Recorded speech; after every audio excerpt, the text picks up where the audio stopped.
नमस्ते दोस्तों, स्वागत करते हैं आप सबका हमारे YouTube चैनल स्टडी चैलेंज पर। और आज के वीडियो में हम जानेंगे कर्क, भूमध्य और मकर रेखा से संबंधित महत्वपूर्ण तथ्य।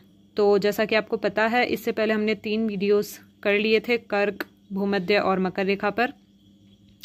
उनमें हमने ये बता दिया था कि ये रेखाएं किन किन देशों से होकर गुजरती है, और उसके अलावा भी कुछ इम्पोर्टेंट फैक्ट्स इनसे संबंधित रह गए हैं, वो इस वीडियो में कवर करेंगे। तो आइए शुरू करते हैं।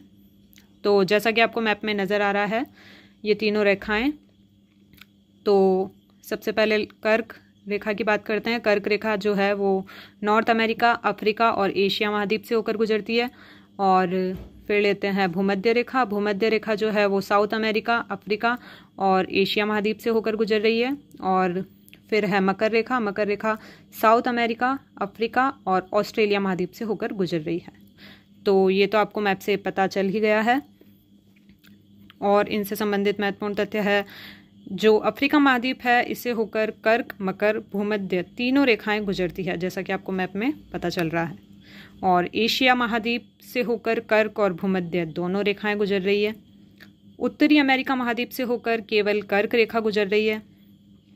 और दक्षिण अमेरिका महाद्वीप से होकर भूमध्य और मकर दोनों रेखाएं गुजर रही है। और यूरोप महाद्वीप ऐसा महाद्वीप है जिससे इन तीनों में से कोई भी रेखा नहीं गुजरती है।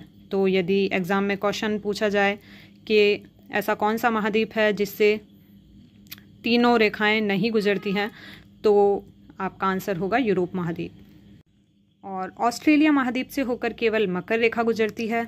ब्राज़ील विश्व का एकमात्र ऐसा देश है जिससे होकर मकर और भूमध्य दोनों रेखाएं गुजरती हैं। ये सबसे इम्पोर्टेंट तथ्य है कि माही नदी कर्क रेखा को 2 बार काटती है, जायरे नदी भूमध्य रेखा को 2 बार काटती है और लिम्पोपो नदी मकर रेखा को 2 बार काटती है। तो ये आप लिख लीजिएगा अच्छे से। वैसे हम आपको ये इसमें इमेज अवेलेबल करवा रहे हैं, चाहें तो आप इसका स्क्रीनशॉट ले लें। और ये थे कुछ महत्वपूर्ण तथ्य कर्क, मकर और भूमध्य रेखा से संबंधित। तो इसी तरह के वीडियोस हम लाते रहेंगे इस चैनल पर। आप हमारे चैनल को सब्सक्राइब कर लीजिए। वीडियोज पसंद आते हैं तो लाइक कीजिए। मिलेंगे नेक्स्ट वीडियो में, तब तक के लिए जय हिंद, जय भारत।